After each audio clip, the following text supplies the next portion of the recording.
The pounding on the door came before sunrise, hard enough to shake the frame, and Eliza Whitmore woke with her heart already racing before her eyes had even opened. She heard her father's voice, thin and shaking, arguing with someone in the hallway below, and she heard the cold, clipped tone of a stranger, cutting through his pleading like a blade through cloth. She threw a shawl over her nightdress and rushed down the narrow stairs, gripping the banister so tightly her knuckles turned white.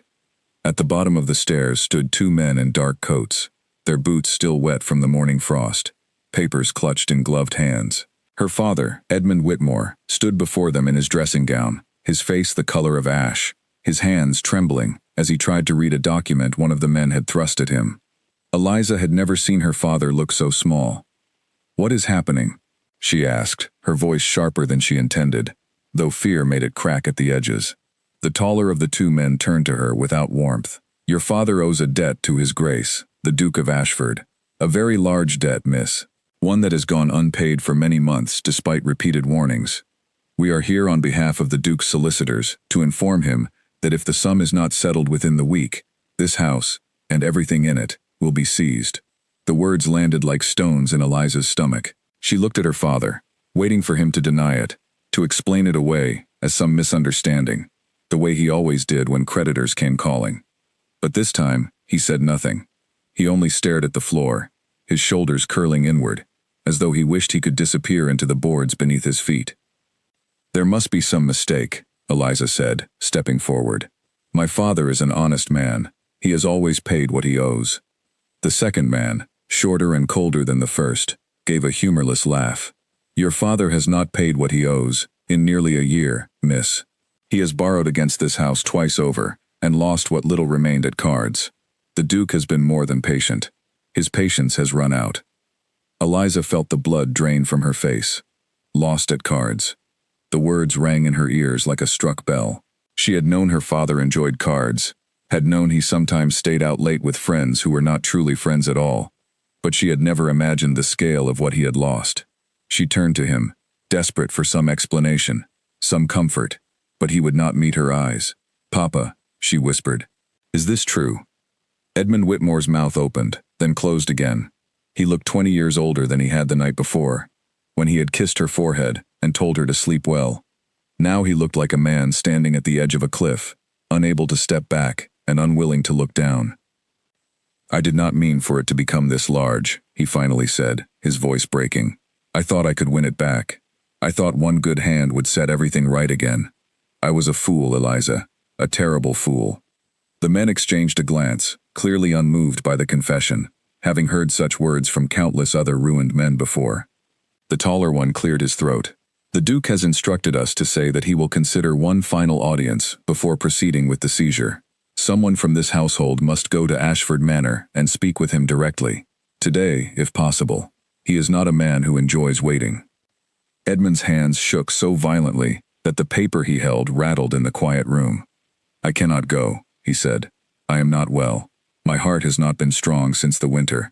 If I stand before him, I fear I shall collapse before I can say a single word in my own defense." Eliza's mind raced. She thought of the years her father had spent building his modest trading business, the years before her mother had died, when their house had been filled with laughter and the smell of her mother's bread baking in the kitchen. She thought of how everything had slowly crumbled since then, piece by piece, and how she had told herself it was simply misfortune, never once suspecting the truth ran this deep. "I will go," she said before she could stop herself. Her father's head snapped up. "Eliza, no, this is not a task for you. The Duke is not a gentle man, from what they say. He is proud and cold and shows no mercy to those who owe him money.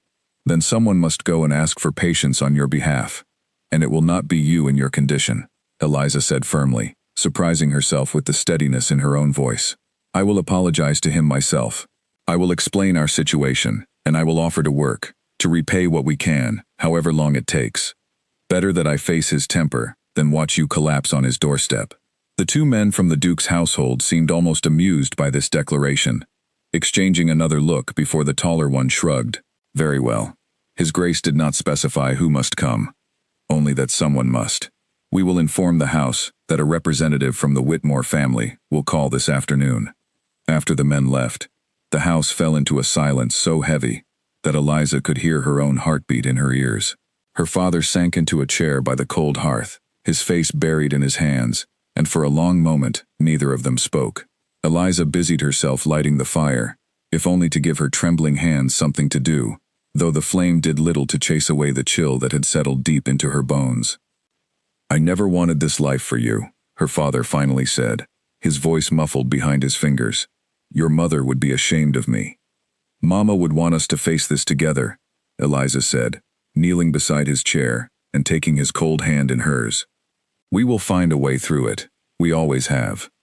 But even as she said the words, she was not certain she believed them. She had heard whispers about the Duke of Ashford, from the servants at the market, and the women who gossiped over their washing lines. They said he was a hard man, unmarried by choice, uninterested in the attention of society ladies, who paraded before him at every ball hoping to catch his eye. They said he had inherited his title young, after his father's sudden passing, and that grief had carved something cold and unreachable into him ever since. They said he did not forgive debts, and he did not forget insults, real or imagined. Eliza spent the rest of the morning preparing herself as best she could. She had only one gown suitable for such a visit, a pale gray dress that had once belonged to her mother, carefully mended at the seams where the years had worn it thin. She brushed her dark hair until it shone and pinned it back simply, without adornment, for she owned no jewels worth wearing, and would not have dared display them even if she had. She looked at herself in the small, spotted mirror above her dresser and saw a young woman with steady brown eyes and a set jaw, trying very hard not to look as frightened as she felt. Her father tried once more to talk her out of going, gripping her hand at the door with surprising strength for a man who claimed to be so unwell. "If he says harsh things to you, you must not let it break you. Promise me that." "I promise," Eliza said, though she had no idea what awaited her, and no true way of knowing whether she could keep such a promise, once she stood before the man whose signature alone could throw them both into the street. The journey to Ashford Manor took nearly 2 hours by hired carriage, the roads growing wider and smoother the closer they drew to the estate, as though the very ground respected the wealth that lay ahead. Eliza watched the passing countryside through the small window, fields giving way to neat hedgerows, and finally, to iron gates so tall and ornate, they seemed built to keep out more than simple trespassers. They seemed built to keep out anyone who did not belong. When the carriage finally came to a stop before the great house, Eliza's breath caught in her throat. Ashford Manor rose before her like something out of a story told to impress children into silence, its gray stone walls stretching upward into towers and turrets, its many windows reflecting the pale morning light like watchful eyes. She had never in her life stood before something so grand, and she suddenly felt every patch and mend in her borrowed gray dress, as though it were a glaring signal of everything she was not. A footman met her at the door, his expression polite but distant, the kind of practiced neutrality that servants in great houses seem to master from childhood. He led her through a hall lined with portraits of stern-faced ancestors, their painted eyes seeming to follow her as she passed, judging her plain shoes against the polished marble floor. She was shown into a drawing room, with tall windows, and furniture so fine she was afraid to touch it, and there she was told to wait. And wait she did. The clock on the mantel ticked away the minutes, then the better part of an hour, then longer still. No one came to offer her tea, no one came to explain the delay, and Eliza began to understand that this too was a message, a deliberate reminder of her place in this grand house, and in the eyes of its master. She sat with her hands folded in her lap, her back straight despite the ache building in her shoulders, refusing to let herself fidget or pace, though every part of her wanted to do both.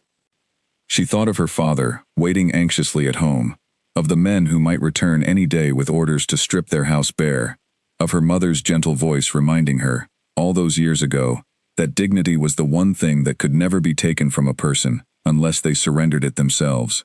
She held on to that thought as the shadows in the room grew longer and the fire in the hearth burned lower. Finally, just as she began to wonder whether she had been forgotten entirely, the door opened, and a stern-faced housekeeper informed her that His Grace would see her now. Eliza rose on legs that felt strangely unsteady, smoothed the front of her worn gray gown with damp palms, and followed the housekeeper down a long corridor toward a set of tall double doors.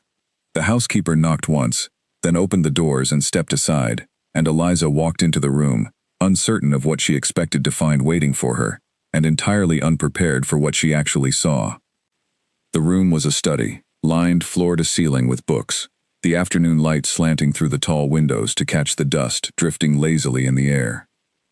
Behind a heavy oak desk sat a man who did not look up immediately, his attention fixed on a document before him, a pen moving in steady, unhurried strokes. He was younger than she had expected, perhaps only a handful of years older than herself, with dark hair that fell slightly over his brow and a face that might have been handsome if it were not set in such careful, guarded stillness. When he finally lifted his gaze to meet hers, Eliza felt something in her chest tighten. His eyes were a clear, striking gray, and they studied her with an intensity that made her feel as though he could see straight through the careful composure she had built for herself on the long carriage ride here. "You are the representative sent by Edmund Whitmore," he said. It was not truly a question. "I am his daughter," Eliza replied, proud that her voice did not waver. "Eliza Whitmore. My father is unwell, and could not make the journey himself, so I have come in his place, to apologize for the debt he owes you, and to ask for your patience, while we find a way to repay it." The Duke set down his pen and leaned back in his chair, studying her for a long, uncomfortable moment. "Do you know the full sum your father owes me, Miss Whitmore?" "I do not know the exact figure, Your Grace, but I know it is considerable, and I know that whatever it is, my father intends to see it repaid in full, however long that may take." "And how, precisely, do you propose to do that?" "From what my solicitors tell me, your father has already mortgaged his house twice over, and has no remaining assets of any value. Do you intend to conjure money from thin air, Miss Whitmore, or do you simply hope that my patience is without limit?" There was no unkindness in his tone, only a cold, measuring curiosity, as though he were testing the weight of something before deciding whether it was worth keeping. Eliza lifted her chin. "I do not expect your patience to be without limit, Your Grace. I only ask that it extend a little further, so that we might find honest work and repay what is owed, piece by piece if we must. I would offer to work in your household myself, if it would help settle the debt more quickly. I am not afraid of labor." Something flickered across his face then, something she could not quite name, gone as quickly as it appeared. He studied her for a long moment in silence, and Eliza forced herself to hold his gaze, refusing to look away first, though every instinct told her to lower her eyes and plead. "Most people who stand where you are standing," the Duke finally said, "weep, or grovel, or offer excuses for their family's failures. You have done none of these things. Weeping will not settle a debt, Your Grace, and excuses will not either. I came to apologize honestly, and to ask honestly for time. That is all I have to offer."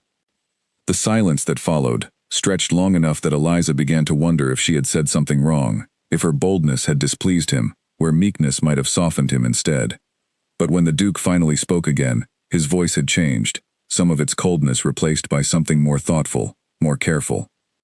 "Sit down, Miss Whitmore," he said, gesturing to the chair across from his desk. "I find that I am not yet finished speaking with you."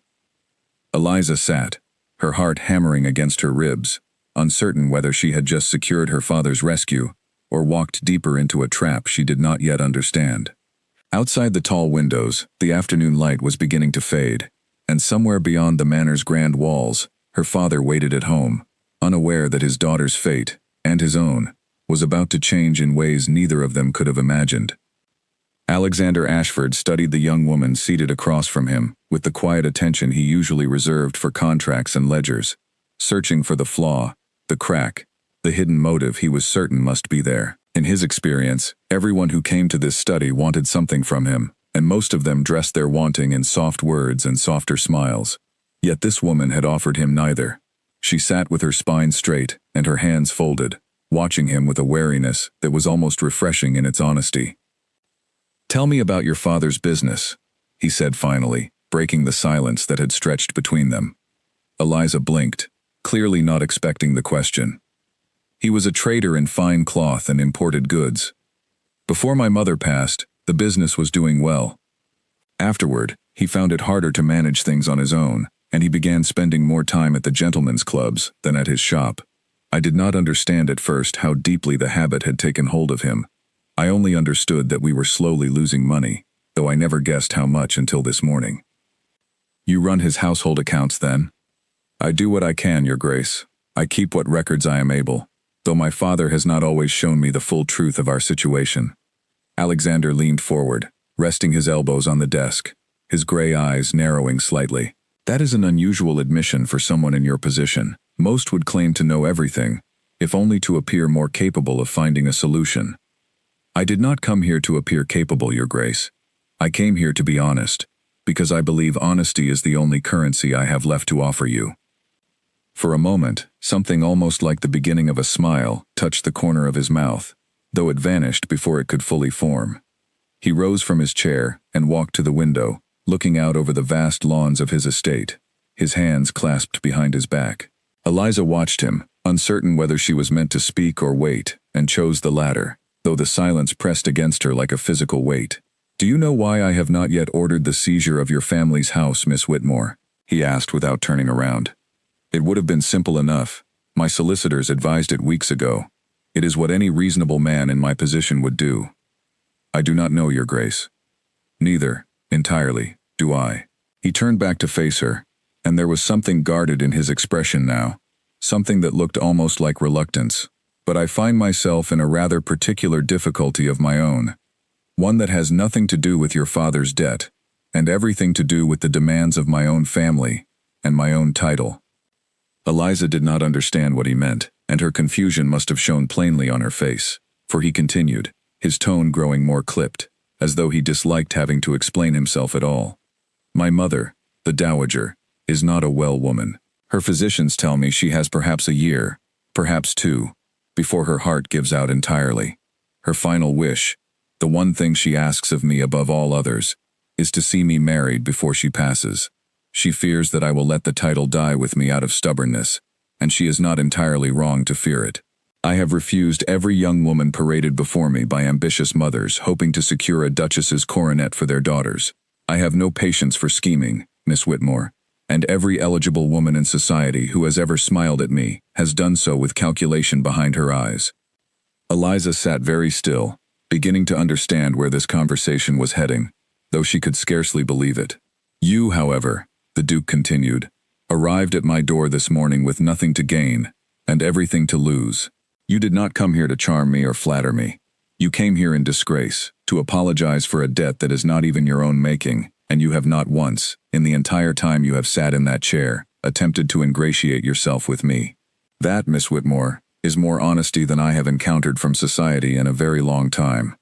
"I do not understand what you are suggesting, Your Grace," Eliza said carefully, though a cold, disbelieving suspicion was already beginning to form in the pit of her stomach. "I am suggesting a solution that would satisfy both of our difficulties," he said, his voice flat and businesslike, as though he were negotiating the terms of a trade agreement rather than a matter of marriage. "Your father's debt would be forgiven entirely, in full, the moment the arrangement is made. Your family's home would remain yours, untouched.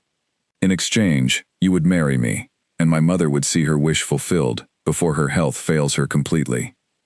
For a long moment, Eliza could not find her voice at all. The suggestion was so unexpected, so far removed from anything she had imagined might happen in this room, that she wondered briefly if she had misheard him entirely. "You are asking me to marry you," she finally said, "as payment for my father's debt. I am asking you to consider a practical arrangement that benefits us both," he corrected, though the distinction felt thin to her ears. "I am not asking for affection, Miss Whitmore, nor am I offering it in return. I am offering security for your family, and a solution to my own difficulty. Many marriages among people of standing are built on far less sensible foundations than this one." Eliza stood abruptly, her chair scraping against the polished floor, indignation rising hot in her chest, despite the desperate circumstances that had brought her here. "You speak of marriage, as though it were a business transaction, Your Grace. As though I were a piece of property to be acquired alongside my father's debt. I speak of marriage as it truly exists among people of our stations, Miss Whitmore, whether we like to admit it or not," he replied, entirely unmoved by her sudden temper, though something in his eyes sharpened with interest at the sight of it. "I am not asking you to pretend affection you do not feel. I am asking you to consider whether an honest arrangement, however unromantic, might serve you and your father Far better than the ruin that other waits you both by the end of this week. The truth of his words struck her harder than any cruelty could have, precisely because there was no cruelty in them at all, only a cold, unflinching practicality that left her with nowhere to hide from the reality of her situation. She thought of her father's trembling hands that morning, of the men in dark coats with their papers and their warnings, of the empty pantry shelves she had been quietly rationing for months without telling him she had noticed. "I cannot answer such a question in a moment, Your Grace," she said finally, forcing her voice to steady itself. "This is not a small thing you are asking of me." "I am aware of that," he said, and for the first time, something almost like understanding softened the hard line of his jaw. "I do not expect an answer today. Return home, speak with your father, consider the matter fully. I will give you 3 days. After that, I am afraid the arrangement, along with the forgiveness of the debt, must be settled one way or another." Eliza nodded, though her mind felt as though it were spinning in 100 directions at once, unable to settle on any single thought long enough to make sense of it. She turned toward the door, then paused, looking back at him with a question she could not keep from asking. "Why me, Your Grace? Surely there are women of proper standing who would accept your proposal gladly, without needing days to consider it at all." "Because those women want my title, Miss Whitmore. And they would smile at me across a ballroom, while quietly resenting me in private, waiting for the day I might die, and leave them a wealthy widow free to do as they pleased. You, on the other hand, want nothing from me but your father's safety. That is a rare thing, and rarer still that I should find it in a woman who arrived at my door in disgrace rather than triumph." There was nothing romantic in the way he said it, no softness meant to woo her, only a blunt and almost weary honesty that Eliza found, despite herself, oddly difficult to argue against. She left the study in a daze, barely registering the long walk back through the portrait-lined hall, barely feeling the cold air as the footman held the door open for her and helped her into the waiting carriage. The ride home passed in a blur. Eliza stared out the window, without truly seeing the countryside rolling past, her mind replaying every word the Duke had spoken, searching for some trap, some hidden cruelty she had missed in the moment. But the more she turned it over, the more she found only the same strange, unromantic honesty, offered without apology and without disguise.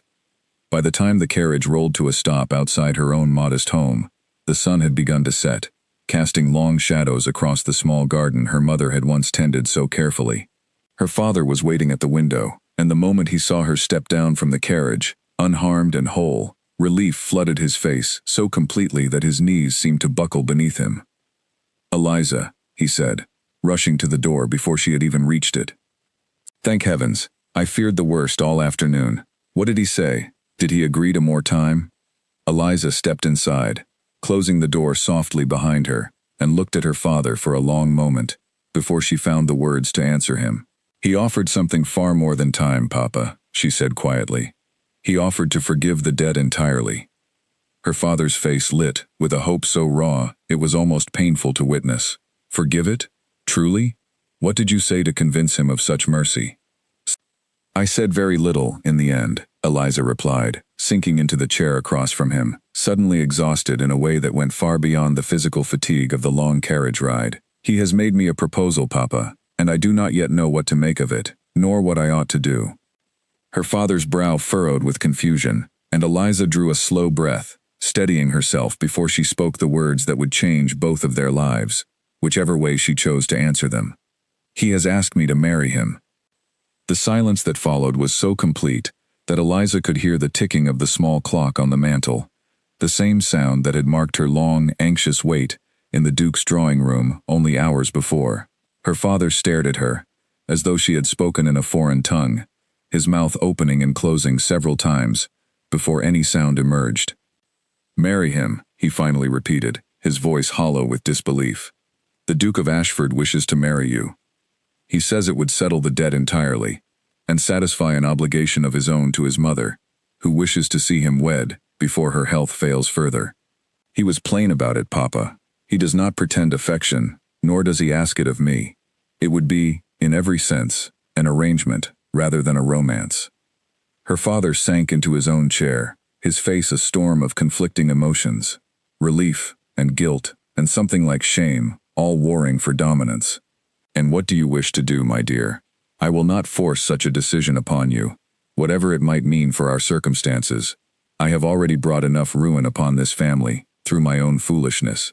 I will not add to it, by pressing you into a marriage you do not want." Eliza looked at her father's careworn face, at the home around them that held every memory of her childhood, every trace of her mother that still lingered in the worn furniture and faded curtains, and she felt the weight of the decision settle over her like a heavy cloak she had not chosen to wear, yet could not now set aside. "I have 3 days to decide, Papa," she said quietly. "Let me think on it. Let me be certain, one way or another, before I give him my answer."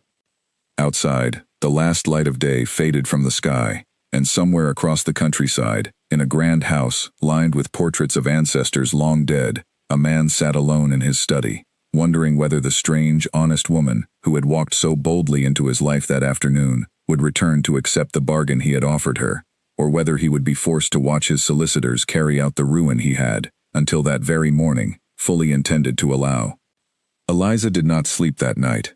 She lay awake in the narrow bed she had slept in since childhood, staring at the cracks in the ceiling that she knew by heart, turning the Duke's words over and over in her mind, until they lost all shape and meaning. By the time the first gray light of morning crept through her curtains, she had reached no conclusion at all, only a deeper understanding of how impossible her choice truly was.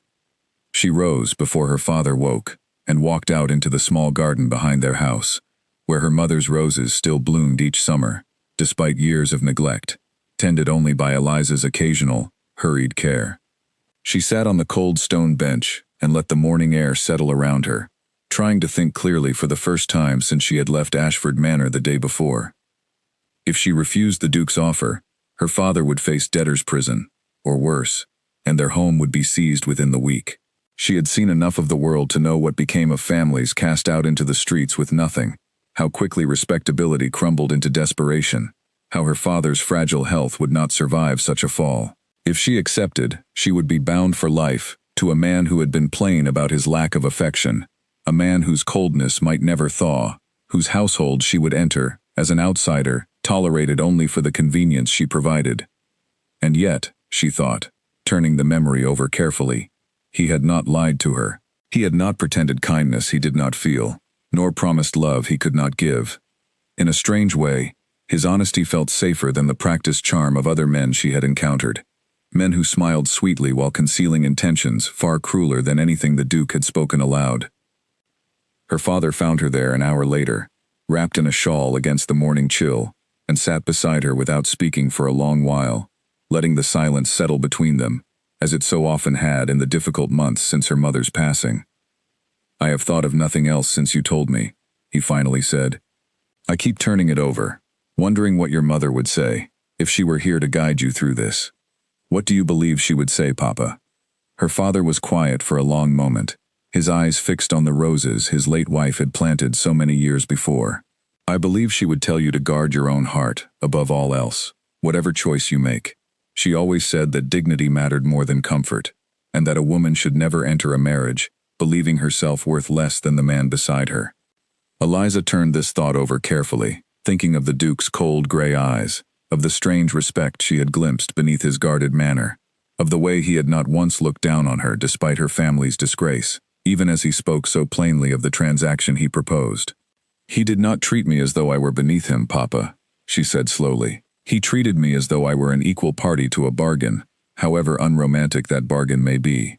I do not know if that is enough to build a marriage upon, but it is more than I expected to find in that house." Her father reached over and took her hand, his grip weaker than it once had been, though the warmth in it remained unchanged. "Then perhaps that is your answer, my dear. Not certainty of happiness, for none of us can promise that to another, but a foundation of respect upon which something better might yet be built." Over the following 2 days, Eliza found herself returning again and again to that conversation, weighing it against every fear that crept into her mind during the long, sleepless nights. She thought of the gossip that would surely follow her into society, the whispers that would call her a fortune hunter, a schemer, who had traded her family's disgrace for a duchess's coronet. She thought of the isolation she might face in a household where she belonged to no one, not truly, bound by contract rather than affection. But she thought too of her father's failing health, of the roof over their heads, of the possibility, however small, that honesty between two people might grow into something warmer, given time and patience. On the morning of the third day, Eliza dressed in her mended gray gown once more, and asked the same hired carriage to take her back to Ashford Manor. This time, she was not kept waiting in the cold drawing room. The moment she arrived, a footman led her directly to the study, where the Duke rose from behind his desk the instant she entered, an unreadable expression crossing his face. "You have come to give me your answer," he said, watching her carefully, as though trying to read the outcome in the set of her shoulders before she spoke a single word. "I have, Your Grace." Eliza stood before him, her chin lifted, her voice steady, despite the trembling in her hands, which she kept carefully hidden within the folds of her skirt. "I will accept your proposal, on the condition that my father's debt is forgiven in full the moment our arrangement is settled, and that he is permitted to remain in his own home for as long as he lives, regardless of what may become of our marriage in the years ahead." "Those conditions are acceptable," the Duke said without hesitation, as though he had expected nothing less from her. "I will have my solicitors draw up the necessary documents this very afternoon. Your father's debt will be considered settled the moment we are wed." Eliza studied his face, searching for some flicker of satisfaction or triumph at having secured his bargain, but found only the same careful, guarded stillness she had seen in him from the very first moment they met. It occurred to her, standing there in his grand study with her fate now sealed, that she still knew almost nothing about the man she had just agreed to marry, beyond the coldness of his logic and the strange fairness with which he had treated her. "May I ask you something, Your Grace?" she said, before she could stop herself. "You may. Do you regret this arrangement already? You do not look like a man who has just secured everything he wished for." Something shifted in his expression then, something almost like surprise at her boldness, followed quickly by a flicker of grudging respect. "I do not make a habit of celebrating necessary decisions, Miss Whitmore, however sound they may be. This marriage will solve a great many difficulties for both of us. Whether it brings either of us happiness is a separate question entirely, one I have not allowed myself to consider too closely." "Perhaps you should," Eliza said quietly. "We will be sharing a life together, Your Grace, whatever the terms of our arrangement. It seems a great waste to build that life on nothing but practicality, when something better might be possible, given time." The Duke regarded her for a long moment, his gray eyes searching her face, as though he were reconsidering something he had believed entirely settled in his own mind. "You are an unusual woman, Miss Whitmore," he said finally. "Most in your position would count themselves fortunate simply to have escaped ruin. You, it seems, still hope for something more. Is that so foolish a hope, Your Grace?" "No," he admitted, after a pause that stretched long enough to feel significant. "Perhaps it is not foolish at all. Perhaps it is simply something I have forgotten how to allow myself." The wedding was arranged with a speed that left Eliza breathless, the Duke's solicitors moving through the necessary documents and arrangements within a matter of days, as though he wished the matter settled before either of them could reconsider. Word spread quickly through the countryside, and into the drawing rooms of society, carried by servants and shopkeepers, and the endless chain of gossip that connected every household of note across the region. By the time the banns were read, half the county already knew the scandalous tale of the debtor's daughter, who had somehow secured the reclusive Duke of Ashford as her husband, and the whispers that followed Eliza wherever she went grew louder and less kind with each passing day. She tried not to let the gossip trouble her, focusing instead on her father, whose health seemed to improve almost overnight once the crushing weight of his debt had been lifted from his shoulders. He wept when the solicitors confirmed the arrangement in writing, gripping Eliza's hands so tightly that her fingers ached, thanking her over and over for a sacrifice he clearly believed far greater than she had allowed herself to admit, even to herself, in the quiet hours before sleep. "You have saved us both," he told her the night before her wedding, sitting beside her in the small parlor where she had spent every evening of her childhood. "I only pray that this man proves worthy of what you have given up to secure our safety." "He has been fair with me, Papa," Eliza said, though even as she spoke the words, she wondered whether fairness alone would be enough to sustain a marriage through the years that lay ahead. "That is more than I expected when I first walked into his study. Perhaps, in time, it will grow into something more." Her father studied her face for a long moment, then reached over and gently tucked a stray strand of hair behind her ear, a gesture he had not made since she was a small child. "Your mother would be proud of you, Eliza. Whatever comes of this marriage, know that you have faced it with more courage than most people manage in an entire lifetime." Eliza did not sleep well that night either, though this time it was not fear that kept her awake, but a strange, uncertain anticipation, a sense that she stood on the edge of something vast and unknown, about to step forward into a life she could not yet fully imagine. She thought of the Duke's gray eyes, of the careful honesty with which he had spoken to her, of the flicker of something unguarded she had glimpsed beneath his cold composure. She did not know yet whether that flicker would grow into warmth, or whether it would remain forever buried beneath duty and distance. But as the night wore on and the stars wheeled slowly overhead, she found that some small, stubborn part of her still hoped, against all reasonable expectation, that it might. The wedding took place on a cool autumn morning in the small chapel attached to Ashford Manor, attended by only a handful of witnesses, for the Duke had insisted on a quiet ceremony, despite the scandal already swirling through the county. Eliza wore a simple pale blue gown, the finest the Duke's household had been able to arrange on such short notice, and she stood at the altar with her father on one side, weak but beaming with pride, and a stranger on the other, soon to become her husband in the eyes of the law and the church alike.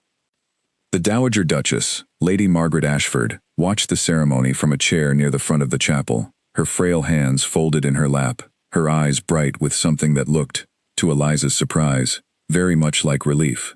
She was a small woman, silver-haired and thin, with the same watchful gray eyes as her son, though hers had softened over the years into something gentler, less guarded. After the ceremony, as the small gathering moved into the manor's drawing room for a modest wedding breakfast, Lady Margaret approached Eliza directly, taking both her hands in a grip far stronger than her frail appearance suggested. "Thank you," the older woman said quietly, her voice trembling slightly with emotion. "I did not think I would live to see my son married. He has closed himself off from the world since his father passed, and I feared he would remain closed off forever, out of some misguided sense of duty, to a grief that will not release him. I confess I do not yet fully understand him, my lady," Eliza admitted, grateful for the older woman's warmth after so many cold, curious stares from the other guests. "He has been fair with me, but I would not say he has been warm." "Give him time," Lady Margaret said, patting her hand gently. "He learned very young that trusting people leads to disappointment. His father's death was sudden and unkind, and Alexander was forced to take up the title and all its burdens before he was truly ready for either. He has built walls around himself ever since, walls I confess I have never quite managed to breach myself, though I am his own mother. Perhaps you will have better fortune than I have." Eliza turned this information over carefully in the days that followed, watching her new husband with fresh eyes, searching for the wounded young man Lady Margaret had described beneath the composed, distant Duke she had first encountered in his study. She found small signs of it here and there, in the careful way he checked on his mother each evening before retiring, in the quiet patience he showed toward an elderly groundskeeper who moved too slowly for the younger stable hand's liking, in the way his shoulders sometimes tensed when his father's old study was mentioned by careless guests, unaware of the room's significance. The manor itself took considerable adjustment. Eliza had never lived in a house so vast, with so many rooms she had not yet learned to navigate, so many servants whose names she struggled to remember despite her best efforts. The housekeeper, a stern woman named Mrs. Hartley, seemed to regard Eliza with a skepticism that softened only slightly with each passing week, as though she too had expected the new Duchess to prove herself some kind of fortune-seeking pretender, before finally, grudgingly, beginning to accept her place in the household. Alexander, for his part, remained polite but distant during those first weeks, treating Eliza with a careful courtesy that felt more like the manners extended to a respected guest than the warmth one might expect between husband and wife. They took their meals together each evening, exchanging pleasant but guarded conversation about the estate, about her father's improving health, about matters of household management that Eliza was slowly learning to oversee. But beyond those brief hours at the dinner table, they lived largely separate lives beneath the same vast roof, and Eliza often found herself wondering, in the quiet solitude of her own chamber, whether this careful distance was simply the nature of their arrangement, or whether something warmer truly lay buried beneath it, waiting to be uncovered. One evening, several weeks into the marriage, Eliza wandered the manor's east wing after a sleepless hour spent staring at her ceiling. Drawn by a soft light spilling from beneath a door she had not yet explored, she pushed it open gently and found herself in a small library, far more intimate than the grand study where she had first met her husband. Its shelves lined not with legal texts and business ledgers, but with novels, poetry, and worn volumes of natural history that looked as though they had been read many times over. Alexander sat in a chair by the fire, a book open in his lap, though his eyes were fixed not on the page but on the flames, lost in some thought she could not guess at. He looked up when she entered, and for a moment, something unguarded flickered across his face before he could compose himself, something that looked almost like loneliness. "I did not mean to intrude," Eliza said, already turning to leave. "You are not intruding," he said, surprising her. "This room belonged to my father. I come here sometimes, when I cannot sleep. It is the only place in this house that still feels like him." Eliza hesitated, then stepped further into the room, drawn by the rare openness in his voice. "Your mother told me a little of what happened. I am sorry for your loss, Your Grace. It must have been a heavy thing, to take up such responsibility so young, and so suddenly." "Alexander," he said quietly, "if we are to share a life together, however unconventional its beginning, I would prefer you use my given name, at least when we are alone." "Alexander, then," Eliza said, and something in the simple exchange felt like the first true step across the careful distance that had separated them since their wedding day. He gestured to the chair across from his own, and Eliza sat, watching the firelight play across his face, as he seemed to gather himself before speaking again. "My father died in an accident on this very estate. A fall from his horse, sudden, and entirely without warning. One morning he was teaching me to manage the estate's accounts, laughing at my clumsy attempts to understand figures that seemed to come so naturally to him. By evening he was gone, and I was the Duke of Ashford before I had even finished my education, before I had any true understanding of what such a title would demand of me. That is a heavy burden for anyone to carry, let alone someone so young," Eliza said softly. "I learned quickly that grief makes people vulnerable, and vulnerability makes people careless with their trust," Alexander continued, his gaze still fixed on the fire. "In the years since, I have watched countless people, relatives and strangers alike, attempt to use my father's death and my own inexperience to their advantage. I built walls to protect what remained of this estate, and of myself, and I have not found much reason since to lower them." "And yet you married me," Eliza said carefully, "a woman with every reason to resent the circumstances that brought us together, and every opportunity to use your generosity against you, were I so inclined." Something almost like a genuine smile touched his mouth then, brief but real. "Perhaps that is precisely why I chose you, Eliza. You have no need to pretend affection you do not feel, and therefore whatever affection might grow between us, in time, would be honestly earned rather than falsely performed. I find I trust that far more than any declaration of love offered too quickly, by someone with everything to gain from my believing it." They sat together in that small library long into the night, talking not of debts or arrangements, or the practical matters that had brought them together, but of smaller things: his father's love of astronomy, her mother's gift for growing roses in soil too poor to support them, the quiet grief they both carried for parents lost or failing, and the strange, unexpected comfort of finding someone else who understood the particular weight of that loss. By the time Eliza finally retired to her own chamber that night, the sky outside had begun to lighten with the first pale hints of dawn, and something had shifted between them, subtle but unmistakable, a small crack in the careful walls they had both built around themselves, letting in the first faint light of something that might, given time and patience, grow into more than either of them had dared to expect. The following morning, however, brought a reminder that not everyone in their circle wished to see that light grow brighter. A letter arrived from London, addressed to Alexander in an elegant, feminine hand, and Eliza watched from across the breakfast table, as her husband's expression darkened, while he read its contents, the warmth of the previous night's conversation vanishing from his face, as quickly as it had appeared. "Is something wrong?" Eliza asked, setting down her teacup. "Lady Cordelia Ashworth has written to inform me that she intends to call on us next week," Alexander said, folding the letter with more force than necessary. "She was," Before our marriage, considered by many in society, including my own mother, to be the most likely candidate for my hand. She did not take the news of our wedding well, from what my mother tells me, and I doubt this visit is intended purely for the sake of polite congratulations. Eliza felt a small chill settle over her, sensing, even before she had ever met the woman, that Lady Cordelia's visit would bring with it a challenge she was not yet fully prepared to face. Lady Cordelia Ashworth arrived precisely on the day she had promised, sweeping into the manor's grand entrance hall in a gown of deep emerald silk that made Eliza's own modest morning dress feel plainer than ever by comparison. She was strikingly beautiful, with golden curls arranged in perfect fashion, and a smile that did not quite reach her sharp blue eyes as she extended her gloved hand toward Eliza in greeting. "You must be the new Duchess," Lady Cordelia said, her voice honeyed and cool all at once. "How very fortunate you are. I confess the whole of society has spoken of little else these past weeks."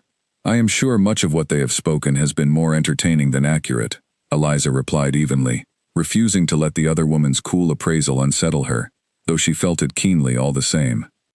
"Oh, I do not doubt it," Lady Cordelia said with a light laugh that carried no real warmth. "Society does so love a scandal, especially one as delicious as a debtor's daughter, rescued from ruin by our dear reclusive Duke.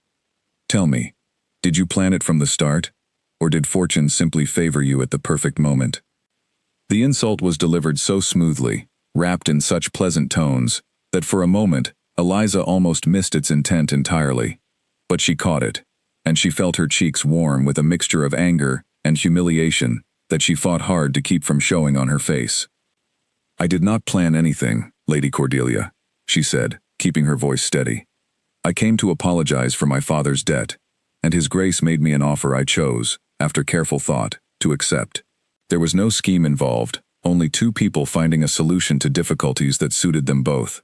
"How very practical of you both," Lady Cordelia said, her gaze sweeping over Eliza's modest dress with obvious unhidden judgment. "I confess I always imagined Alexander would marry someone of proper standing, someone who understood the demands of his position from birth. But perhaps he has grown tired of women who understand him too well, and prefers instead someone more easily grateful for his generosity." Before Eliza could respond, Alexander entered the drawing room, his expression cooling instantly at the sight of their visitor, and he crossed the room to stand beside Eliza, with a deliberateness that did not go unnoticed by either woman present. "Cordelia," he said, his tone polite but unmistakably guarded, "I did not realize your visit would begin quite so early in the day." "I simply wish to offer my congratulations in person, Alexander, and to become acquainted with your new bride," Lady Cordelia said smoothly, though something flickered across her face at his cool reception, a brief crack in her carefully composed charm. "We were simply discussing how fortunate she is to have caught your attention so quickly, given her family's rather unfortunate circumstances." "Eliza's circumstances have never troubled me, Cordelia, nor should they trouble anyone with any real understanding of character," Alexander said, his voice quiet but firm, and Eliza felt something warm bloom in her chest at the unexpected defense, offered so plainly and without hesitation. "I would ask that you extend her the same courtesy in my home that you would expect were our positions reversed." Lady Cordelia's smile tightened almost imperceptibly, though she recovered quickly, inclining her head with practiced grace. "Of course, Alexander, I meant no offense, only honest curiosity, which I am sure the Duchess understands is only natural, given how quickly this marriage came about." The visit concluded shortly after, with Lady Cordelia departing in a flurry of silk and perfume, leaving behind an atmosphere that felt distinctly colder than before her arrival. Eliza remained silent for several minutes after the front door closed behind their unwelcome guest, gathering her thoughts before she trusted herself to speak. "I take it Lady Cordelia does not approve of our marriage," she finally said, attempting a lightness she did not entirely feel. "Lady Cordelia does not approve of anything that does not directly serve her own ambitions," Alexander replied, his jaw tight with restrained irritation. "She spent the better part of 2 years attempting to secure my attention, convinced that persistence alone would eventually wear down my resistance. I am sorry you were made to endure her company, Eliza. I should have refused her visit entirely, had propriety allowed it. You need not apologize for her behavior, Alexander. I am capable of enduring a few cutting remarks from a disappointed woman." Eliza paused, then added more quietly. Though I confess, it was not entirely unpleasant to hear you defend me so plainly. I did not expect it. Alexander turned to face her fully, something thoughtful crossing his features. Did you not? I told you once that I chose you because I believed you would not use my trust against me. It seems only fair that I should extend you the same protection in return, especially in my own household, where you ought to feel safe from such attacks. The weeks that followed brought a gradual, careful warming between them, small moments accumulating like drops of water, slowly filling a vessel that had long stood empty. Alexander began joining Eliza on her morning walks through the estate's gardens, pointing out the varieties of roses his own mother had once cultivated, before age had made such labor too difficult for her. Eliza, in turn, began sitting with him some evenings, in his father's old library, no longer merely a guest intruding upon his private grief, but a welcome presence he seemed genuinely to seek out as the sun set each day. Then, one gray morning nearly 2 months into their marriage, a messenger arrived from Eliza's childhood home, breathless and pale, bearing news that stopped her heart cold in her chest. Her father had collapsed suddenly at breakfast, and the physician summoned to attend him feared his heart, already weakened by years of strain, might finally be failing him for good. Eliza did not remember much of the frantic carriage ride that followed, only that Alexander had insisted on accompanying her without a moment's hesitation, ordering the fastest horses in the stable and sitting beside her the entire journey, holding her trembling hands in his own steady grip as the countryside blurred past the window in a haze of fear and desperate hope. They arrived to find her father pale and weak in his bed, but alive, his physician cautiously optimistic that with proper rest and care, his heart might yet recover some of its strength. Eliza sat beside him for hours, gripping his hand, whispering words of comfort she was not entirely certain she believed herself, while Alexander stood quietly nearby, arranging for the finest physicians in the county to be summoned, for whatever supplies or comforts the sick room might require, never once suggesting that such expenses were unnecessary or excessive. "Thank you," Eliza said to him late that night, when her father had finally fallen into a peaceful, natural sleep, and the two of them stood together in the quiet hallway outside his room. "You did not have to come. You did not have to do any of this. Your father is my family now, Eliza, just as you are," Alexander said simply, and something in the plain sincerity of his words brought unexpected tears to her eyes. "Whatever burdens you carry, I intend to carry them alongside you, from this day forward. That is what I understand marriage to mean, whatever unusual circumstances first brought ours about." Eliza looked up at him in the dim candlelight of the hallway, seeing not the cold, guarded Duke who had once offered her a businesslike bargain across his study desk, but a man who had grown, slowly and carefully, into something far warmer than she had ever dared to hope for. Without fully considering the impulse, she reached up and gently touched his cheek, and he did not pull away. "I did not expect to find this," she whispered. "Not when I first walked into your study, terrified and certain I was facing nothing but coldness and calculation." "Nor did I," Alexander admitted, his voice rough with an emotion he seemed almost surprised to be feeling himself. "I have spent so many years guarding myself against exactly this kind of vulnerability, Eliza, and yet here I am, finding that I no longer wish to guard myself against you at all." Whatever might have followed that quiet, tender moment in the hallway was interrupted by the arrival of the physician, emerging from her father's room with a fresh update on his condition, and the fragile intimacy of the moment dissolved back into the practical concerns of illness and recovery. But something had shifted between them that night, unmistakably and permanently, and as Eliza finally allowed herself to rest in the guest chamber prepared for her in her childhood home, she found herself thinking, for the first time since her wedding day, that perhaps this arrangement born of desperation and debt might yet become something worth calling love.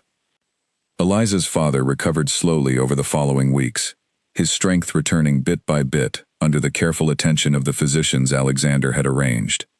And by the time the leaves began to turn gold across the estate, he was well enough to sit in his garden each afternoon, tending what remained of his late wife's roses, with a gentleness that brought Eliza quiet joy every time she visited.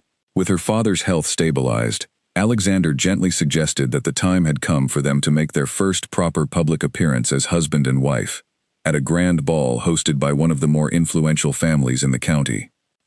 "I would rather avoid it entirely," Eliza admitted, as her maid fastened the final buttons of a deep blue gown Alexander had commissioned specifically for the occasion. I know how society speaks of me already. I do not relish the thought of standing before them all in person, waiting to see which whispers they will dare to voice aloud. You will not stand there alone, Alexander said, appearing in the doorway of her chamber, dressed in formal black that made his gray eyes look even more striking than usual. Whatever they whisper, they will whisper it, knowing that I stand beside you, and that I will not tolerate insult toward my wife, however cleverly disguised in polite conversation. The ballroom, when they arrived, was ablaze with candlelight and crowded with the finest families of the county, all of them turning, almost in unison, to observe the arrival of the Duke of Ashford and his controversial new bride. Eliza felt the weight of 100 curious stares settle upon her shoulders the moment they crossed the threshold, and she fought to keep her expression calm and composed, remembering her mother's old words about dignity being the one thing no one could take from her unless she surrendered it herself. Conversation buzzed around them in low, calculated murmurs as they moved through the crowd, snippets of gossip reaching Eliza's ears, despite the polite smiles offered to her face. She heard her father's name spoken with pity, her own name spoken with thinly veiled scorn, and more than once caught the phrase, fortune hunter, drifting from behind a raised fan or a lifted glass of wine. She kept her chin high and her smile steady, drawing strength from the solid, reassuring presence of Alexander's hand at the small of her back. Lady Cordelia found them within the first half hour, resplendent in a gown of deep crimson, her golden curls arranged with even more elaborate care than during her visit to the manor. She approached with a small cluster of admiring friends trailing behind her, clearly intent on making a public spectacle of whatever cutting remarks she had prepared for the occasion. "Your Grace, Duchess," Lady Cordelia said, dropping into a curtsy just shallow enough to be considered an insult. "How lovely to see you both looking so well. I confess I did wonder whether marriage to our reclusive duke might prove too demanding for someone unaccustomed to the finer expectations of society. I find the expectations of true character far simpler to meet than those of empty fashion, Lady Cordelia," Eliza replied smoothly, drawing a surprised murmur from the small crowd gathered around them. "I have always believed that kindness costs nothing, and yet so few seem willing to spend it freely." A ripple of quiet laughter moved through the onlookers, and Lady Cordelia's composed smile faltered visibly for the first time that evening, a flush of color rising in her cheeks that no amount of powder could fully conceal. Alexander, standing beside Eliza, allowed the faintest hint of approval to touch the corner of his mouth, quickly hidden but not entirely quick enough to escape Eliza's notice. "How very clever you have become, Duchess," Lady Cordelia said, her voice edged now with something sharper than before. "One might almost forget you were raised in a household so recently threatened by ruin. Tell me, does it not trouble you, knowing that half this room believes you married for nothing more than convenient rescue?"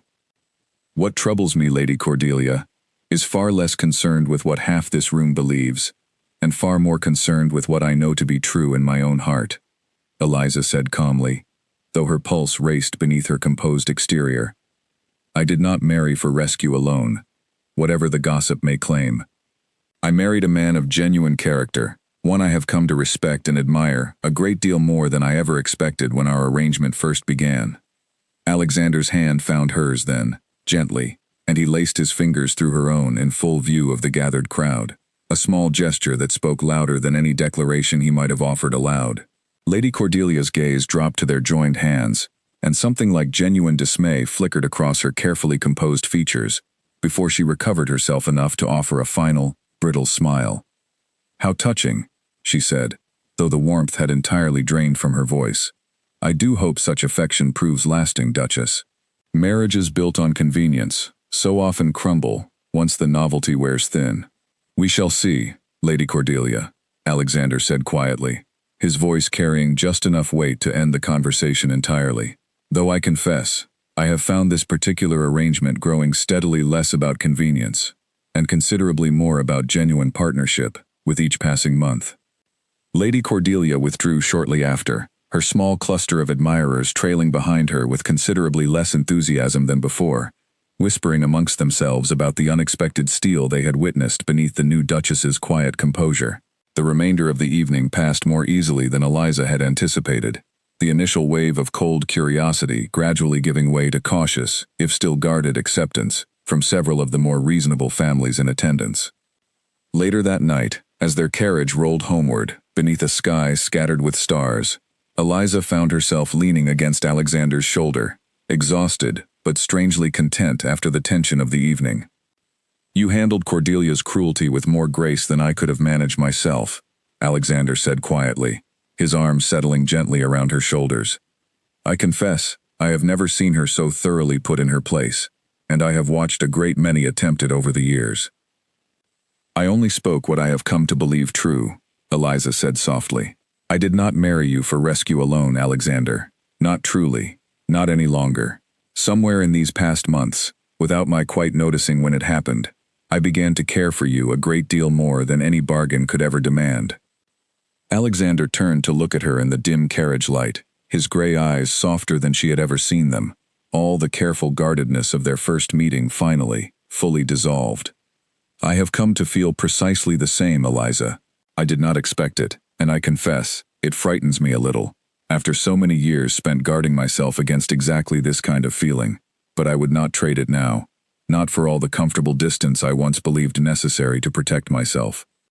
He leaned down then, slowly, giving her every opportunity to pull away if she wished, and when she did not, he pressed a gentle kiss to her lips, soft and warm, and full of a tenderness that had been building quietly between them for weeks, finally allowed to surface beneath the starlit sky. When they finally parted, Eliza rested her head against his chest, listening to the steady beat of his heart, and thought that whatever challenges Lady Cordelia or the rest of society might yet throw in their path, she finally, truly believed they would face them together, as something far stronger than the careful bargain that had first brought them into each other's lives. Lady Cordelia Ashworth did not accept defeat gracefully. In the weeks following the ball, she retreated to her family's townhouse in London, nursing her wounded pride with a bitterness that curdled slowly into something far more dangerous than simple jealousy. She had spent 2 years cultivating the hope of becoming the next Duchess of Ashford, enduring countless slights and disappointments in pursuit of that goal, and to see it slip so easily into the hands of a disgraced merchant's daughter felt like an injury she could not simply forgive and forget. She began, quietly and carefully, to gather what information she could about Eliza's past, employing a network of servants and minor acquaintances who owed her favors or feared her influence enough to whisper what they knew in exchange for coin or protection. Most of what she uncovered was harmless enough, the ordinary details of a modest household fallen on hard times. But Lady Cordelia was not interested in truth. She was interested in what truth could be twisted into, given the right audience, and the right moment to plant it. She found her opportunity in a young man named Frederick Colton, a distant cousin of Eliza's late mother, who had once, many years before, harbored a boyish affection for Eliza during their shared childhood summers in the countryside. The connection was innocent, nothing more than the fond memory of 2 children who had grown apart entirely as adults, with Frederick now settled in a respectable clerking position in a neighboring town, and Eliza scarcely having thought of him in years. But innocence mattered little to Lady Cordelia, who recognized in this forgotten connection the perfect thread to pull. She arranged, through intermediaries who never revealed her true involvement, to have letters forged in a hand closely resembling Eliza's own, suggesting a secret correspondence between Eliza and her cousin that had continued well into her marriage, filled with affectionate language, carefully chosen to suggest far more than mere friendly regard. She had these letters delivered, not to Alexander directly, which might have raised his suspicion of their origin, but instead, planted among the private papers of Mrs. Hartley, the manor's housekeeper, whom Lady Cordelia knew to be a woman of rigid propriety, certain to bring such a scandalous discovery straight to her master's attention, the moment she believed she had stumbled upon it herself. The plan unfolded precisely as Lady Cordelia had hoped. Mrs. Hartley, sorting through linens in a storage chest during her regular autumn cleaning, discovered the small bundle of letters tucked among old correspondence she had assumed belonged to the previous Duchess. Her horror upon reading their contents was immediate and genuine, for she had grown, despite her initial skepticism, to respect and even admire the new Duchess over the preceding months, and the discovery felt to her like a profound and personal betrayal. She brought the letters to Alexander that same evening, her hands trembling as she placed them on his study desk. unable to meet his eyes as she explained where and how she had found them. Alexander read through the forged correspondence in grim, mounting silence, his expression growing colder with every line. The careful trust he had built so slowly with Eliza over the preceding months crumbling beneath the weight of what appeared, on its surface, to be undeniable evidence of deception.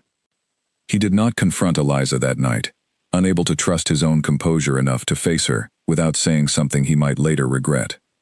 Instead, he retreated to his father's old library, the same room where he and Eliza had first begun to truly know one another, and sat alone with the letters spread across the small table before him, staring into the fire as 100 conflicting thoughts warred within him. Had it all been a performance, he wondered bitterly, every gentle conversation, every quiet moment of shared grief and growing trust, nothing more than a carefully constructed deception designed to secure her position while she maintained some secret attachment elsewhere? He thought of his father's own warnings, delivered so long ago during those brief months before his sudden death, cautioning a young Alexander that trust given too freely was trust destined to be exploited. He had believed, foolishly it now seemed, that Eliza was different from the calculating women who had pursued him for years. Perhaps he had simply wanted to believe it badly enough that he had ignored the possibility of deception hiding in plain sight. Eliza noticed the change in him almost immediately, though she could not guess its cause. Alexander grew distant over the following days, his warm attentiveness replaced by a careful, guarded coldness that reminded her uncomfortably of the man she had first met in his study, the man who spoke of marriage as mere transaction, rather than partnership. He found excuses to avoid dining with her in the evenings, retreated to his study for hours at a stretch, and when their paths did cross in the manor's halls, he offered only brief, clipped courtesies, before finding some reason to excuse himself. "Have I done something to displease you?" Eliza finally asked one evening, catching him in the corridor outside his study, her voice tight with worry she could no longer suppress. "You have hardly spoken to me in days, Alexander. If something troubles you, I would rather know it plainly than watch you retreat behind walls I thought we had finally torn down together." For a moment, something like genuine anguish crossed his face, a flicker of the warmth she had grown to know so well, before it hardened back into cold, careful distance. "There is nothing you need concern yourself with, Eliza. I have matters of the estate that require my full attention at present." "That is not true," Eliza said, her own frustration beginning to show through her worry. "I know you well enough now to recognize when something troubles you deeply, Alexander. Please, do not shut me out. Whatever it is, we agreed to face our difficulties together." Alexander studied her for a long moment, torn between the desire to confront her outright and the fear of what her answer might reveal, of what he might lose entirely should the accusations prove true. In the end, his careful control won out over his uncertainty, and he simply shook his head, retreating into his study and closing the door firmly behind him, leaving Eliza standing alone in the corridor, more confused and hurt than she had felt since the earliest, coldest days of their marriage. Meanwhile, Lady Cordelia's scheme did not remain confined to the manor's private walls for long. She had ensured, through careful and deliberate arrangement, that whispers of the scandal would soon reach beyond the household staff and into the wider circles of society gossip, planting seeds among acquaintances who could be trusted to spread rumors quickly and enthusiastically, without ever tracing the origin back to her own careful hand. Within a fortnight, hushed conversations at neighboring estates had begun to speculate about trouble in the Ashford marriage, about secret letters and hidden attachments, about the disgraced Duchess who had perhaps never truly abandoned an earlier affection, despite her convenient marriage to the wealthy Duke. Eliza remained largely unaware of the gossip spreading beyond her own walls, occupied instead with growing distress over Alexander's sudden, unexplained withdrawal, and it was not until her father, during a visit to the manor to check on her well-being, mentioned overhearing troubling rumors during his own trip to the local market, that Eliza finally began to understand the shape of the danger closing in around her marriage. "They spoke of letters, Eliza," her father said gently, his brow furrowed with worry, as they sat together in the manor's small garden. "Something about a secret correspondence, about a cousin from your childhood. I did not credit it, of course, knowing you as I do, but I thought you ought to know what is being said, before it grows any further out of hand." A cold dread settled over Eliza as her father spoke, the pieces of Alexander's strange, sudden distance finally arranging themselves into a shape she could recognize. Someone had fabricated some accusation against her, something involving a name from her distant past, and Alexander, it seemed, had heard of it, and believed it enough to withdraw from her entirely, rather than confront her honestly with whatever evidence had been placed before him. She rose from the garden bench with sudden, fierce determination, her earlier hurt hardening now into something closer to righteous anger. Whatever lies had been constructed against her, whoever had constructed them, she would not sit quietly by and allow them to destroy the fragile, precious trust she and Alexander had built so carefully over the preceding months. She would confront him directly, demand to know exactly what accusation he believed, and fight with everything she possessed to prove its falseness before it could tear apart everything they had only just begun to build together. Eliza found Alexander in his study that same afternoon, standing at the window with his back to the door, his shoulders rigid with a tension she had come to recognize all too well over the preceding days. She closed the door firmly behind her, the sound sharp enough to make him turn, and she saw immediately in his expression that whatever accusation he carried had settled deep and painful within him. "My father tells me there are rumors spreading through the county," she said, refusing to soften her approach with careful diplomacy. "Rumors involving letters, and a name from my childhood. I would rather you tell me directly what you believe of me, Alexander, than continue watching you retreat behind silence I do not understand." For a long moment, Alexander said nothing, simply studying her face, as though searching for some final confirmation of guilt or innocence written there. Then, with visible reluctance, he crossed to his desk and withdrew the bundle of forged letters, placing them before her without a word. Eliza's hands trembled as she picked them up, her confusion turning quickly to horror as she read through the carefully constructed forgeries, recognizing her own handwriting style expertly imitated, words of affection she had never written attributed to a name she had not thought of in years. "Alexander, these are false," she said, her voice rising with disbelief and mounting anger. "I have not corresponded with Frederick Colton since we were children. He is my mother's distant cousin, nothing more. Someone I have not spoken with in over a decade. I did not write these letters. I could not have written these letters." "Mrs. Hartley found them among your things, Eliza," Alexander said, his voice tight with an anguish he was clearly struggling to contain. "I want to believe you. I have wanted nothing else for days now, but the evidence sits before us both, and I do not know how to reconcile what I hold in my hands with what I have come to believe of your character." "Then look more closely at what you hold, rather than simply accepting it as truth," Eliza said fiercely, spreading the letters across the desk with hands that shook with fury rather than fear. "Compare this hand to my own, Alexander. You have watched me write countless letters these past months, to my father, to your mother, to the tradesmen who supply this household. Does this hand truly match my own, or does it merely resemble it closely enough to deceive an eye that is not looking carefully?" Alexander hesitated, then reached for a stack of Eliza's own correspondence sitting nearby on his desk, comparing the two side by side with mounting uncertainty. The forged hand was close, remarkably close, but as he studied the letters more carefully, certain small differences began to emerge, subtle inconsistencies in the formation of particular letters that a careful forger might easily overlook while working quickly to create a convincing deception. "The letter E in your genuine correspondence curves differently," he murmured, almost to himself, comparing the two samples with growing intensity. "And here, in the forged letters, the pressure of the pen changes in a manner inconsistent with your natural writing rhythm. This was written slowly, deliberately, by someone attempting to copy your hand, rather than writing naturally as you would." "Someone forged these, Alexander," Eliza said, her anger giving way now to a fierce, desperate hope that he might finally believe her. "Someone who wished to destroy what we have built together, who knew enough of my past to use Frederick's name convincingly, and who had access enough to this household to place these letters where Mrs. Hartley would be certain to find them." "Who would possess such knowledge and such access?"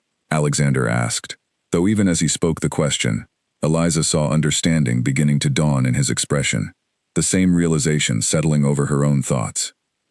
"Lady Cordelia," they said, almost in unison, and Alexander's face darkened with a fury, far different from the cold suspicion he had carried toward Eliza these past days, now redirected entirely toward the woman who had so nearly succeeded in destroying his marriage through nothing more than carefully constructed deception. She would have access to information about your family through countless acquaintances, Alexander said, pacing now with restless, angry energy. And she has never forgiven either of us for the humiliation she suffered at that ball. I should have suspected her involvement from the very beginning, rather than allowing myself to doubt you so completely.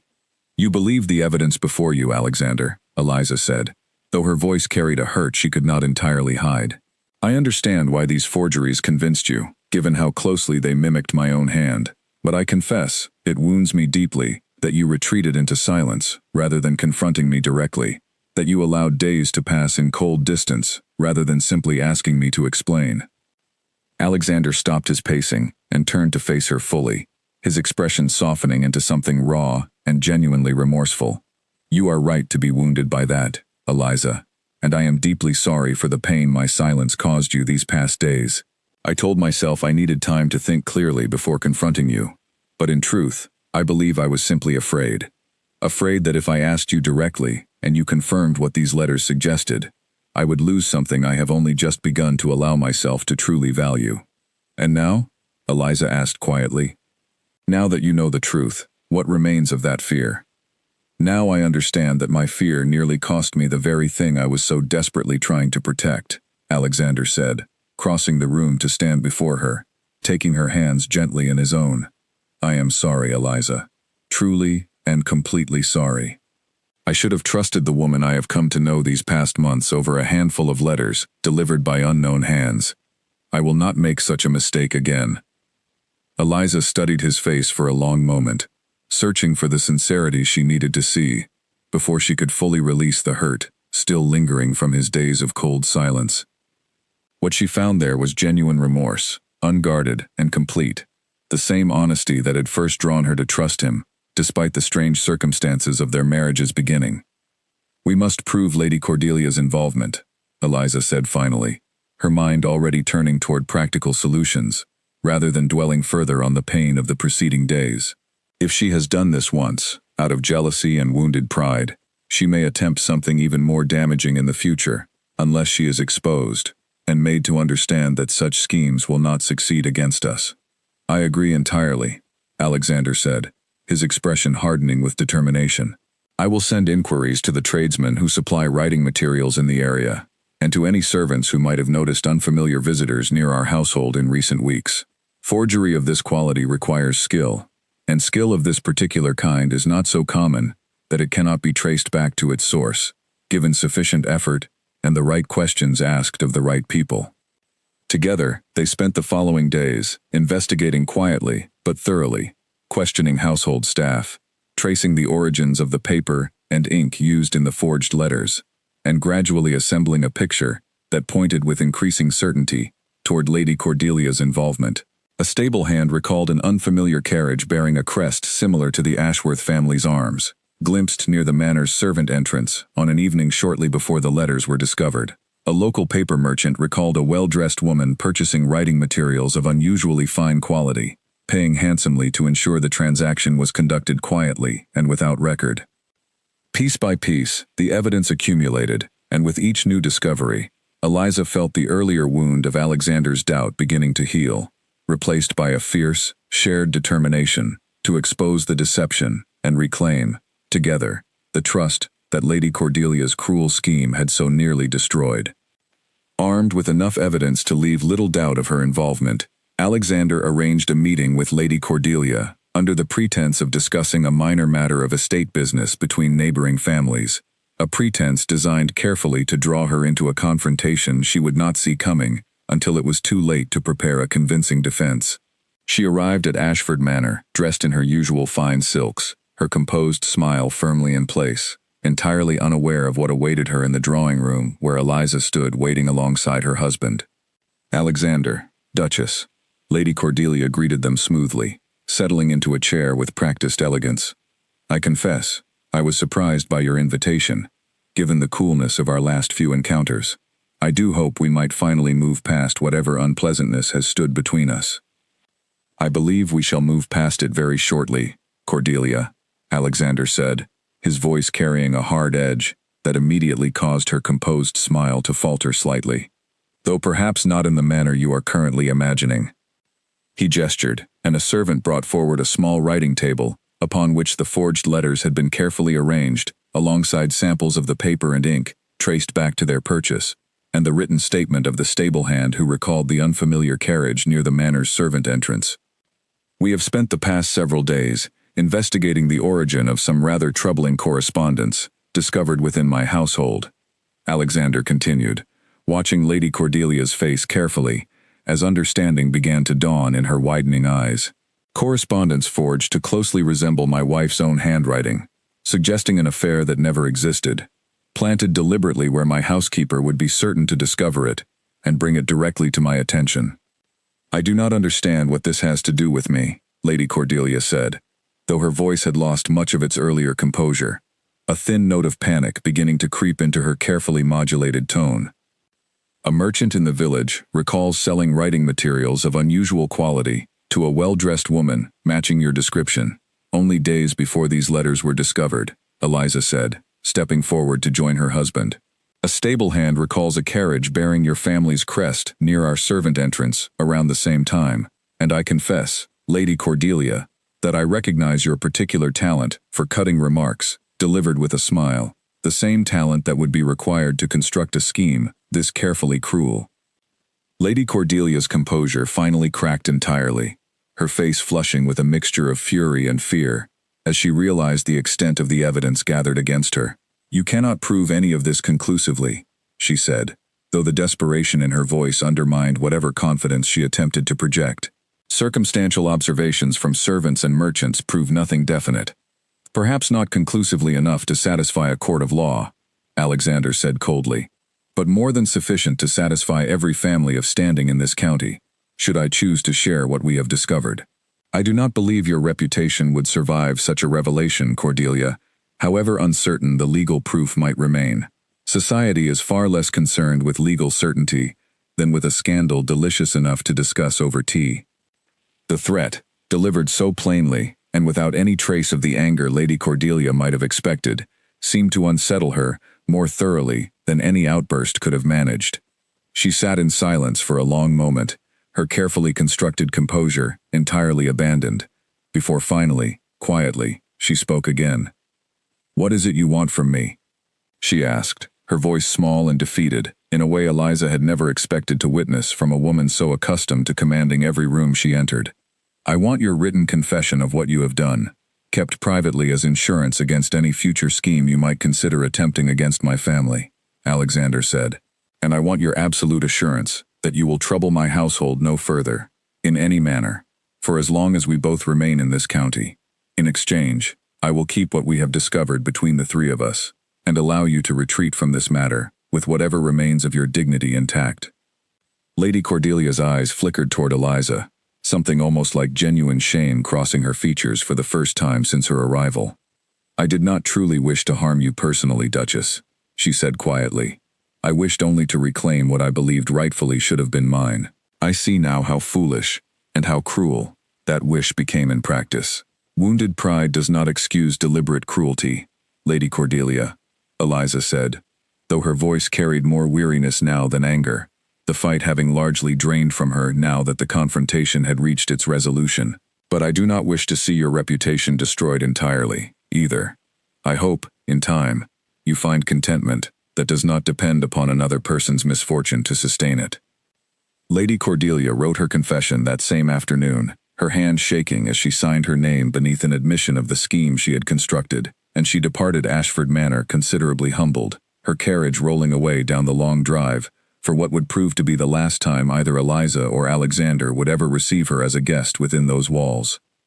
That evening, alone together in the Manor's small library where their friendship had first truly begun to grow, Eliza and Alexander sat side by side before the fire, the tension and fear of the preceding weeks finally beginning to ease from their shoulders. "I keep thinking of how close we came to losing what we have built together," Alexander said quietly, staring into the flames. "A handful of forged letters, and I nearly allowed doubt to destroy the trust it took us months to construct. I am ashamed of how easily I was deceived, Eliza." "You were deceived because the forgery was skillful, and because Lady Cordelia understood precisely how to exploit the fears you carried from your father's death," and the betrayals you witnessed afterward," Eliza said gently, reaching for his hand. "I do not hold your doubt against you any longer, Alexander. What matters now is that you sought the truth once I demanded it of you, and that you trusted the evidence of careful investigation over the comfort of easy assumption." "I love you, Eliza," Alexander said suddenly, the words emerging with a rawness that suggested he had been holding them back for some time, waiting for the right moment to finally speak them aloud. "I did not expect to say those words when I first proposed our arrangement, and I confess, they frighten me even now, given how vulnerable they leave me. But I find I no longer wish to guard myself against that vulnerability, not where you are concerned." Eliza felt her heart swell with an emotion so full it nearly brought tears to her eyes, and she turned to face him fully, cupping his face gently in her hands. "I love you as well, Alexander. What began as a desperate bargain to save my father has become the truest happiness I have ever known. I would not trade these past months, difficult as some of them have been, for any easier path that might have led me elsewhere." He kissed her then, slowly and completely, all the careful distance of their marriage's early days, finally, fully dissolved into something warm and certain and entirely their own.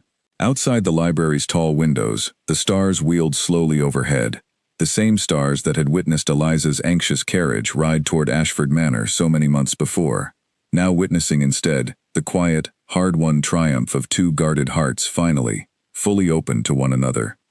Winter arrived early that year, dusting the fields around Ashford Manor with a fine layer of frost that sparkled beneath the pale morning sun, and with its arrival came a sense of settled peace that Eliza had not known she was capable of feeling until she finally possessed it fully.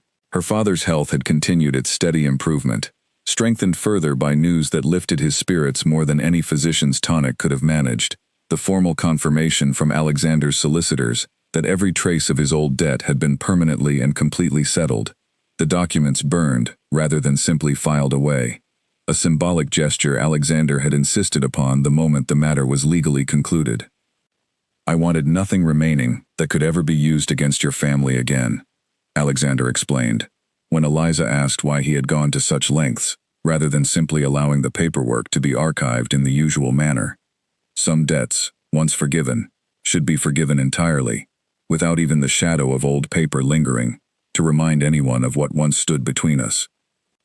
Her father, now fully recovered and stronger than he had been in years, had taken up residence in a smaller cottage on the edge of the Ashford estate, close enough that Eliza visited him nearly every day, far enough that he retained his own independence and dignity, tending a modest garden of his own, where he had begun cultivating roses, descended from cuttings of her mother's original plants.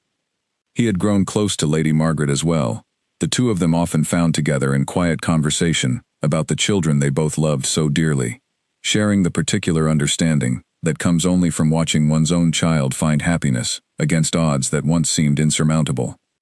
Society's attitude toward the marriage had softened considerably in the months following Lady Cordelia's quiet withdrawal from their lives, though whispers of the scandal never fully disappeared, the way such things rarely do among people who thrive on gossip regardless of its accuracy. But Eliza had learned, through the difficult months of her marriage's uncertain beginning, that the good opinion of every stranger mattered far less than the genuine respect of those who truly knew her character, and she found she no longer flinched at cutting remarks the way she once had, secure now in a happiness that no amount of whispered scandal could touch.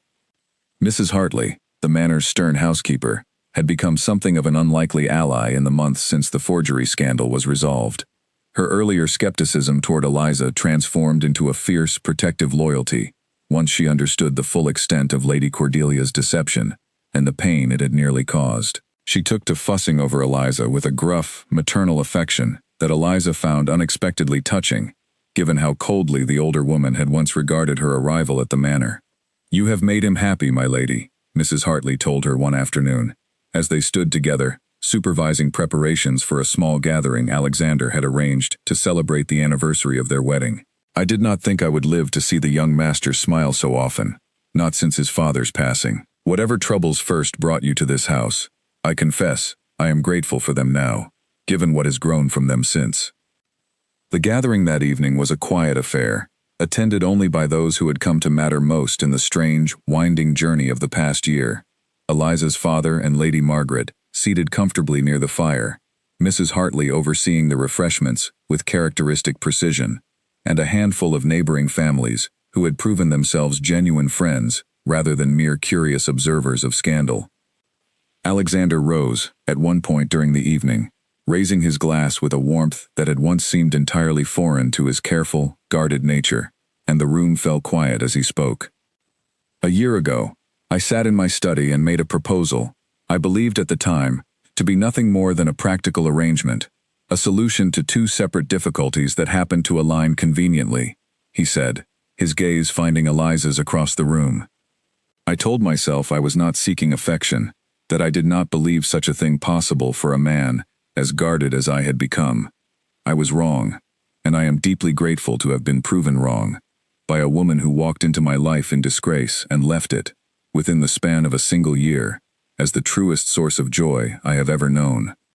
Eliza felt tears gathering at the corners of her eyes as he continued, her heart full to bursting with a happiness she still, even now, sometimes struggled to believe was truly hers to keep. "To my wife," Alexander said, lifting his glass higher, "who came to apologize for a debt that was never truly her own, and who instead taught me that trust, honestly given and honestly earned, is worth far more than any fortune or title I might otherwise have guarded so carefully against the world." The small gathering raised their glasses in warm agreement, and Eliza rose to join her husband, taking his hand, as the assembled guests offered their genuine congratulations, a stark and welcome contrast to the cold, curious stares that had greeted their first public appearance as husband and wife so many months before. Later that night, after their guests had departed and the manor had settled into its familiar quiet, Eliza and Alexander walked together through the gardens beneath a clear winter sky, scattered thick with stars, their breath forming small clouds in the cold night air. "Do you ever think of that first morning?" Eliza asked softly, "when the men came pounding at my father's door, and I thought my whole world was about to collapse around me?" "I think of it often," Alexander admitted, his arms settling comfortably around her shoulders as they walked. "I think of how close I came to losing you before I ever truly had you, first through my own guarded coldness, and later through Cordelia's cruel deception. I am grateful, more than I can properly express, that neither obstacle proved strong enough to keep us apart in the end." "Neither did," Eliza said, leaning into his warmth as they paused beside the frost-covered roses her mother's cuttings had grown into over the preceding months, transplanted from her father's small garden to flourish here as well, a living reminder of everything that had been lost and everything that had since been found again. "We faced them both together, and we came through them stronger for having done so. That, I think, is the truest measure of what this marriage has become." Alexander turned to face her fully, his gray eyes warm in the moonlight, all the careful distance of their earliest days together finally, completely transformed into something steady and certain and deeply, quietly content. "I once told you that I chose you because you wanted nothing from me but honesty and safety for your father. I find now that you have given me so much more than I ever thought to ask for, Eliza. You have given me a home filled with genuine warmth, rather than merely the cold comfort of duty fulfilled. You have given me a family, in every sense that word deserves to carry. And you have given me the same," Eliza said, reaching up to touch his cheek gently. "I came to your door prepared to beg for mercy, expecting nothing but coldness and calculation in return. Instead, I found a man capable of far greater tenderness than his guarded reputation ever suggested, a man who chose, again and again, to trust honestly, rather than retreat into easy suspicion, even when circumstances made that trust difficult to maintain." They stood together in the quiet garden for a long while, the manor's windows glowing warm behind them, the frost-touched roses standing as silent witness to everything that had grown between them, since that first, desperate morning, when Eliza had walked into a stranger's study, prepared only to apologize, and had instead found, against every reasonable expectation, the truest partnership of her life. In the years that followed, the story of the debtor's daughter who had won the reclusive duke's genuine affection became, in its own quiet way, a favorite tale told throughout the county, not for the scandal that had once surrounded its beginning, but for the rare and enduring devotion that had grown from such humble, difficult origins. Eliza never forgot the fear of that first morning, nor the courage it had taken to walk into Ashford Manor, prepared to face whatever cruelty awaited her there. But she remembered it now not as the darkest chapter of her life, but as the very beginning of her greatest happiness. A happiness built not upon fortune or title, but upon honesty, patience, and the slow, steady work of two guarded hearts learning, together, how to finally trust again.